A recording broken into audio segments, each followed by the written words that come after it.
Hi guys. So today we are going to be looking at a book that is actually written by one of my favorite authors, Chris von Allsburg. You might be familiar with Jumanji. He also wrote a book that I really love called The Stranger. And he's just an author that really gets you thinking. He's always trying to teach us a lesson through his stories. So today we're going to be looking at this book and we're going to be thinking about how is it that Chris von Allsburg is able to teach us a lesson by linking together events that are related. And when I say related, I mean that they go together.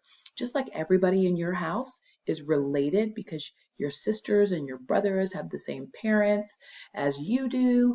Um, Hi guys.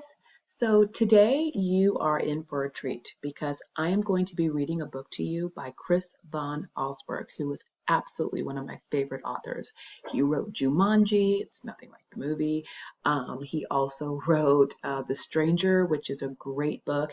And the reason why I really love his books is because he's always trying to teach his readers a lesson.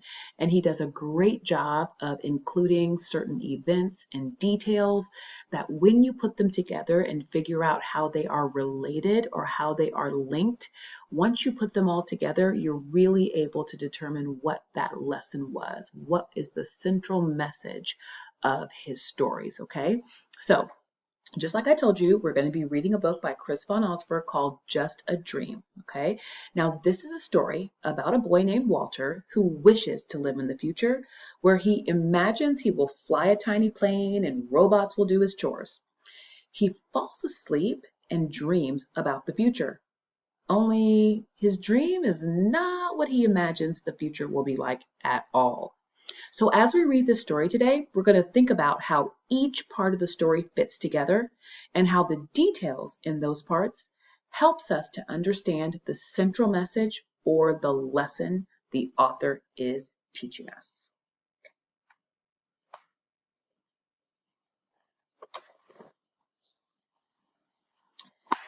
As usual, Walter stopped at the bakery on his way home from school.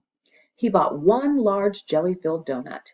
He took the pastry from its bag, eating quickly as he walked along. He licked the red jelly from his fingers, then he crumpled up the empty bag and threw it at the fire hydrant.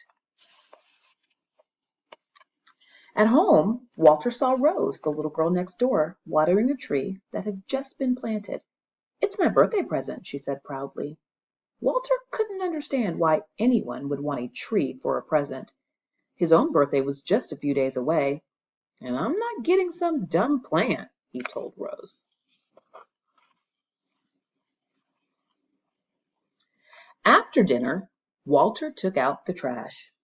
3 cans stood next to the garage. One was for bottles, one for cans, and one for everything else.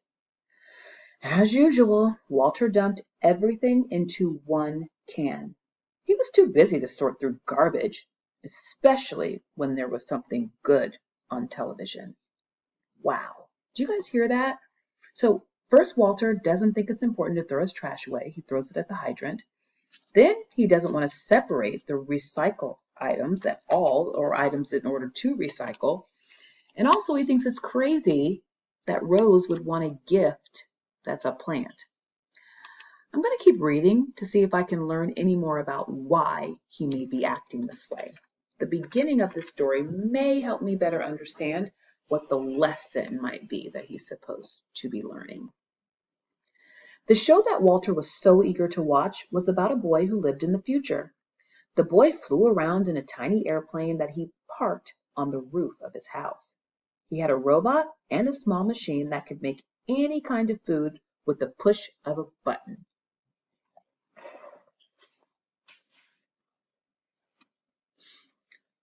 Walter went to bed wishing he lived in the future. He couldn't wait to have his own tiny plane, a robot to take out the trash, and a machine that could make jelly donuts by the thousands. When he fell asleep, his wish came true. That night, Walter's bed traveled to the future. Mm.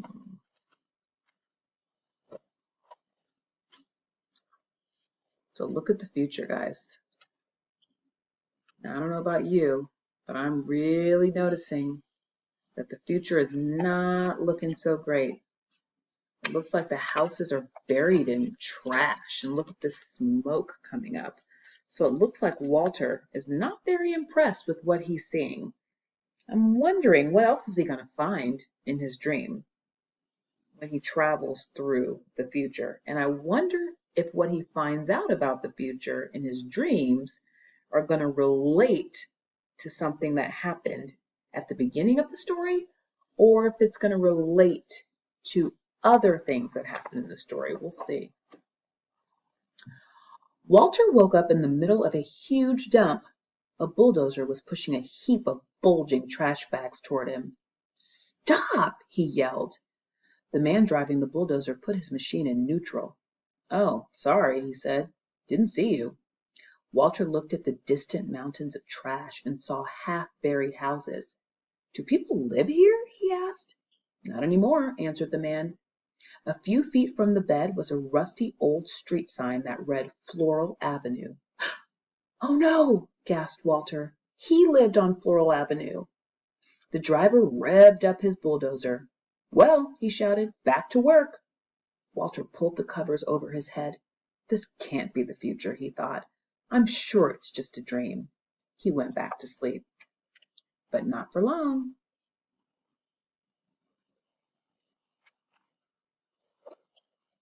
Oh my gosh, so let's look at this picture. I see tree stumps, I see Walter in a tree, and I see two men down here who seem to be carrying a saw. Let's see what that means. Walter peered over the edge of his bed, which was caught in the branches of a tall tree. Down below, he could see two men carrying a large saw. "Hello!" Walter yelled out. "Hello to you!" they shouted back. "You aren't going to cut down this tree, are you?" Walter asked. But the woodcutters didn't answer. They took off their jackets, rolled up their sleeves, and got to work. Back and forth they pushed the saw, slicing through the trunk of Walter's tree. "You must need this tree for something important," Walter called down. "Oh, yes," they said, "very important." Then Walter noticed lettering on the woodcutters' jackets. He could just make out the words, "Quality Toothpick Company." Walter sighed and slid back under the blankets.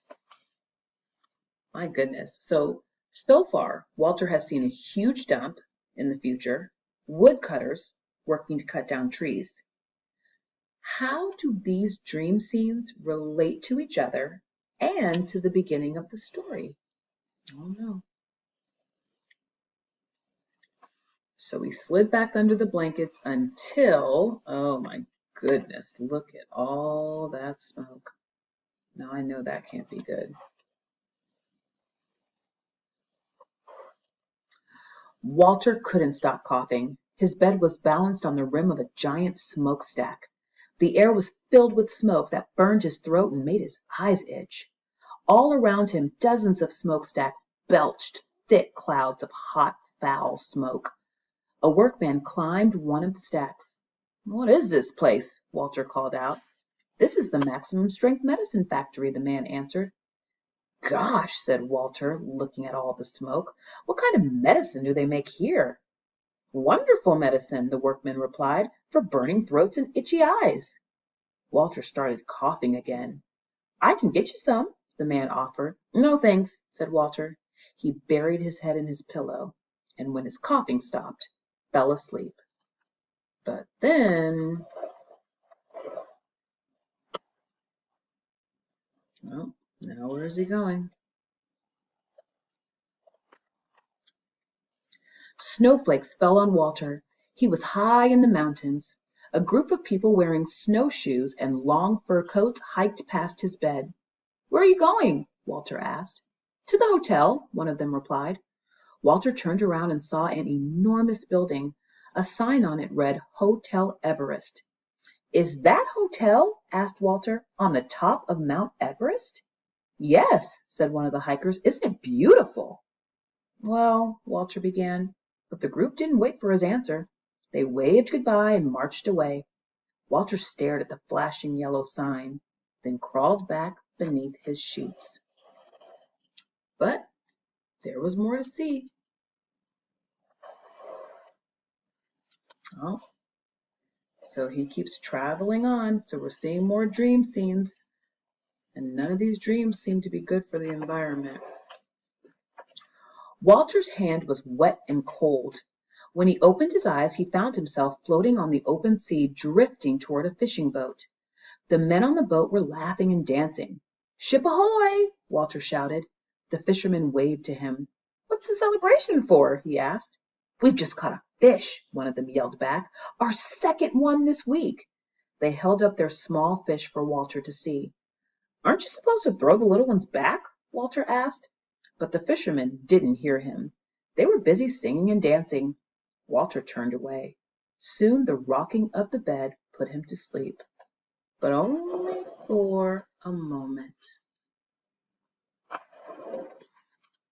Oh boy, that looks like Spaghetti Junction. I don't know if you guys have been to Spaghetti Junction, that freeway where all those cars are on those ramps. A loud shrieking horn nearly lifted Walter off his mattress. He jumped up. There were cars and trucks all around him, horns honking loudly, creeping along inch by inch. Every driver had a car phone in one hand and a big cup of coffee in the other. When the traffic stopped completely, the honking grew even louder. Walter could not get back to sleep. Hours passed, and he wondered if he'd be stuck on this highway forever. He pulled his pillow tightly around his head. This can't be the future, he thought. Where are the tiny airplanes, the robots? The honking continued into the night until finally, one by one, the cars became quiet as their drivers, and Walter went to sleep. But his bed traveled on. Oh boy, what is happening here?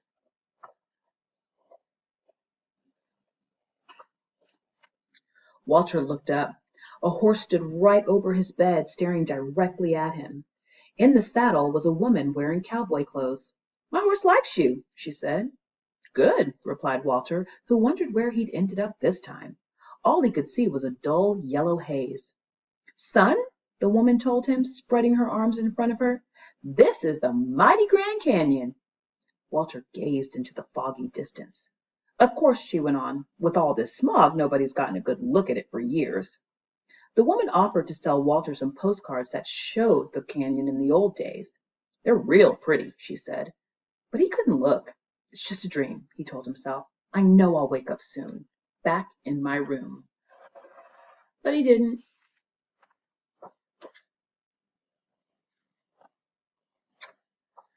Walter looked out from under his sheets. His bed was flying through the night sky. A flock of ducks passed overhead. One of them landed on the bed, and to Walter's surprise he began to speak.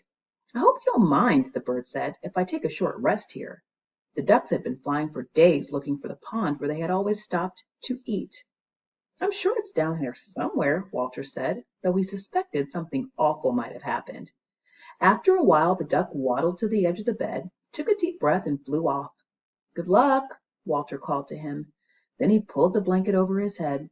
"It's just a dream," he whispered, and wondered if it would ever end.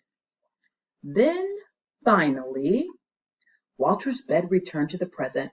He was safe in his room again, but he felt terrible. The future he'd seen was not what he'd expected. Robots and little airplanes didn't seem very important now. He looked out his window at the trees and lawns in the early morning light, then jumped out of bed. He ran outside and down the block, still in his pajamas. He found the empty jelly donut bag he'd thrown at the fire hydrant the day before. Then Walter went back home, and before the sun came up, sorted all the trash by the garage. A few days later, on Walter's birthday, all his friends came over for cake and ice cream. They loved his new toys, the laser gun set, electric yo-yo, the inflatable dinosaurs. "My best present," Walter told them, "is outside." Then he showed them the gift that he picked out that morning, a tree. After the party, Walter and his dad planted the birthday present. When he went to bed, Walter looked out the window. He could see his tree and the tree Rose had planted on his birthday. He liked the way they looked side by side. Then he went to sleep, but not for long, because that night Walter's bed took him away again.